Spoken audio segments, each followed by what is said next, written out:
Assalamualaikum, salam sejahtera dan salam Malaysia Madani. Bersua lagi kita pada hari ini dalam program Bicara Buku peringkat Jabatan Pendidikan Negeri Kelantan.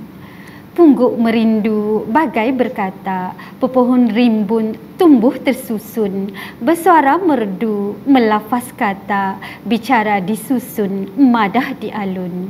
Bersama saya, moderator pada pagi ini, Puan Suhainah binti Arifin, Guru Perpustakaan Media SMK Laluh, Kuala Krai. Program Bicara Buku kali ini menampilkan pembicara yang muda belia iaitu Puan Aisyatul Farhani binti Ramzi. Berusia 26 tahun dan merupakan pelatih Universiti Pendidikan Sultan Idris, UPSI. Buku yang dipilih untuk dibicarakan ialah Psikologi Sosial nukilan Muhammad Ma'zan Musa, terbitan Utusan Publication and Distributors Sendirian Berhad. Sama-sama kita dengarkan kupasan buku tersebut. Dipersilakan. Assalamualaikum dan salam sejahtera. Saya Aisyatul Farhani binti Ramzi daripada Sektor Psikologi dan Kaunseling. Bidang psikologi merupakan satu bidang yang sangat menarik. Buku yang akan saya kupas pada hari ini ialah buku Psikologi Sosial. Buku ini terdiri daripada bab 1 hingga 12 yang menceritakan tingkah laku sosial manusia yang berlaku dalam kehidupan seharian kita tanpa kita sedar. Buku ini ditulis oleh Muhammad Ma'zan Musa dan diterbitkan oleh Utusan Publication Distributor Sendirian Berhad. Perkataan psikologi ini berasal daripada perkataan Greek iaitu psyche dan logos, di mana psyche bermaksud soul, mind atau spirit, manakala logos bermaksud kajian atau perbincangan. Bidang psikologi mengkaji lebih daripada soul, mind atau spirit manusia. Oleh itu, ringkasnya psikologi adalah bidang yang mengkaji keseluruhan tingkah laku manusia. Bagaimana pula dengan psikologi sosial?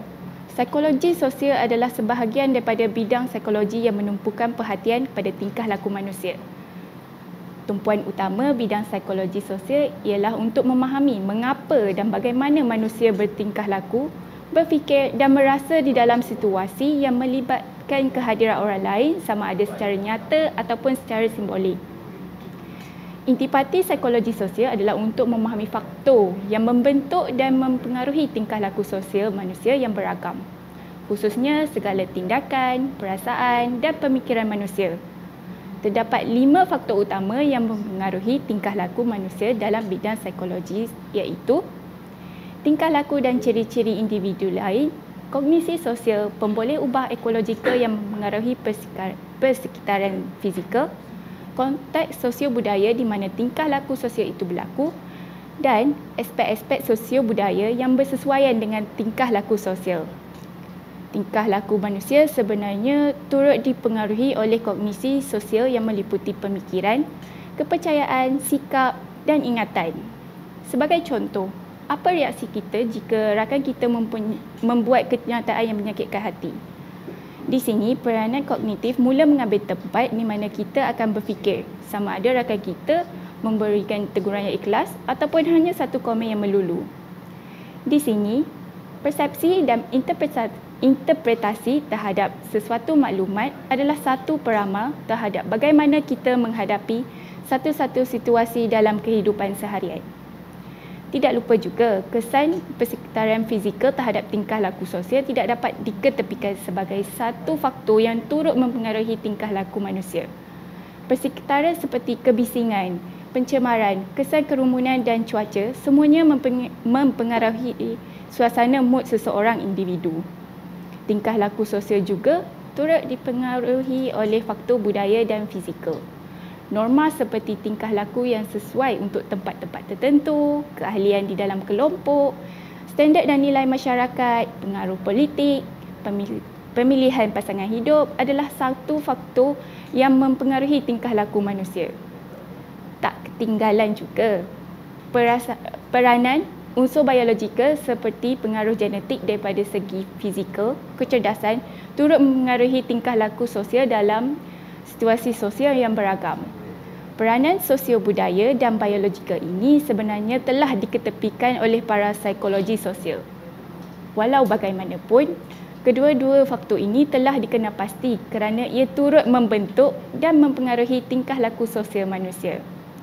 Rumusannya, dari buku psikologi sosial ini, ia menumpukan perhatian kepada usaha untuk memahami tingkah laku sosial manusia. Sekian daripada saya. Terima kasih. Itulah dia tadi bicara buku yang disampaikan oleh Puan Aisyatul Farhani binti Ramzi. Semoga apa yang disampaikan dapat dijadikan panduan dalam kehidupan kita mendepani arus kehidupan yang semakin mencabar ini. Ribuan terima kasih diucapkan kepada Puan Aisyatul Farhani atas perkongsian itu tadi. Dengan itu, program Bicara Buku pada hari ini sudah sampai ke penghujungnya. Jangan lupa untuk mengisi kehadiran Tuan Puan di pautan SPL KPM yang disediakan.